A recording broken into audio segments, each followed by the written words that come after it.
ఓం నమో భగవతే వాసుదేవాయ. ఓం నమ శివాయ. హోళికా పూర్ణిమ అంటే ఏమిటి? హోలీ పండుగ ఎందుకు జరుపుకుంటాము?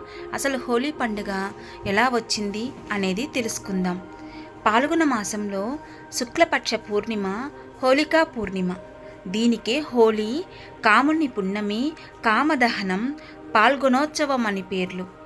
పూర్వం నుంచి వసంతోత్సవం అనే పేరుతో జరుపుకునే ఈ పండుగ గురించి వివిధ పురాణాలతో పాటు శాతవాహన చక్రవర్తి హలుడు రచించిన గదా సప్తపతి, మహాకవి కాళిదాసుని మాళవికాగ్ని మిత్రం, హర్షవర్ధనుడి నాగావళి వంటి గ్రంథాలు, కావ్యాల్లో ప్రస్తావనలో ఉంది.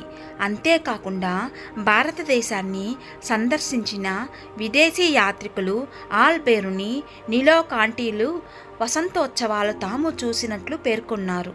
హోళికా పూర్ణిమ, కాముని పున్నమి పండుగను కొనడం వెనుక ఉత్తర, దక్షిణ భారతదేశాల్లో అనేక గాథలు ప్రాచుర్యంలో ఉన్నాయి. వాటిల్లో ఉత్తర భారతదేశంలో హోళిక అనే రాక్షసితో ముడిపడిన గాథలు ప్రధానమైనవి. పూర్వం హోళిక అనే రాక్షసి ఎప్పుడు పడితే అప్పుడు గ్రామాలపై పడి పిల్లలను చంపి తింటూ ఉండేది. దీనికి భయాందోళనకు లోనైన ప్రజలు ఈ విషయాన్ని ఆ ప్రాంతాల పాలకుడికి వివరించారు. తమ పిల్లలని రక్షించమని కోరారు. అనేక ప్రయత్నాలు జరిపి రోజుకొక పిల్లవాడిని రాక్షసికి ఆహారంగా అప్పగించమని ఒప్పందం చేశాడు. దీని ప్రకారం రోజుకో ఇంటి పిల్లవాడిని అప్పచెపుతూ ఉండేవారు. కొన్ని రోజులు గడిచాయి. ఒకరోజు ఒక వృద్ధురాలు వంతు వచ్చింది. ఆమెకు ఒక్కడే మనవడు.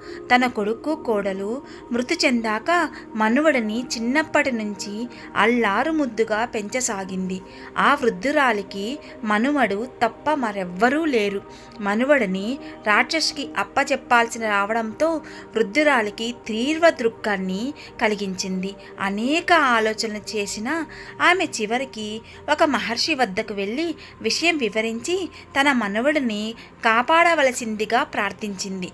ఆమె ప్రార్థనలకు మన్నించిన మహర్షి రాక్షసి పిల్లవాడి కోసం గ్రామంలోకి వచ్చిన సమయంలో పిల్లలందరూ చుట్టూ చేరి అసభ్యంగా రాక్షసిని తిట్టినట్లయితే వాటిని సహించలేక రాక్షసి మరణిస్తుంది. ఫలితంగా నీ మనవడు నీకు దక్కుతాడు అని సలహా ఇచ్చాడు.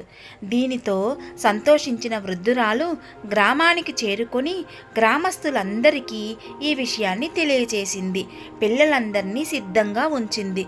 రాక్షసి పిల్లవాడి కోసం గ్రామానికి రాగానే పిల్లలందరూ చేరి తిట్టడం ప్రారంభించారు. వీటిని భరించలేని రాక్షసి మరణించింది.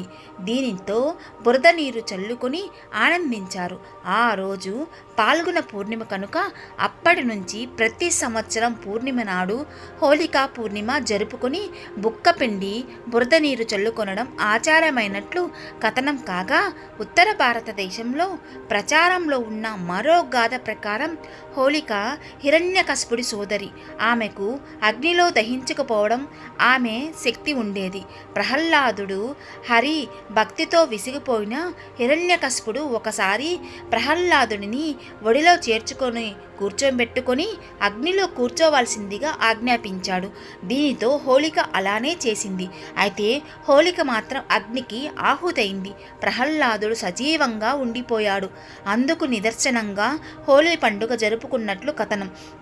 దక్షిణ భారతదేశంలో కాముని పున్నమిగా జరుపుకుని ఈ పండుగ వెనుక మన్మధుడితో కూడిన ముడిపడిన గాథ ఒకటి ప్రచారంలో ఉండేది. పూర్వం తారకాసురుడు అనే రాక్షసుడు ఉండేవాడు.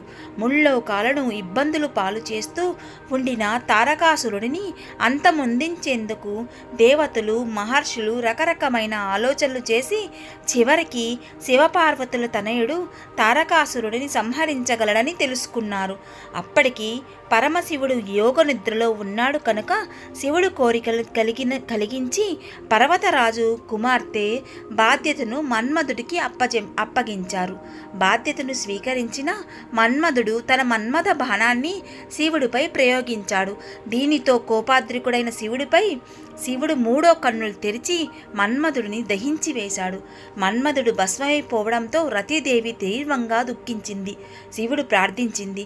దీనితో కరుణా సముద్రుడైన శివుడు నీ భర్త లోకానికి కనిపించకపోయినా నీకు మాత్రం కనిపిస్తూనే ఉంటాడనే వరాన్ని ప్రసాదించాడు.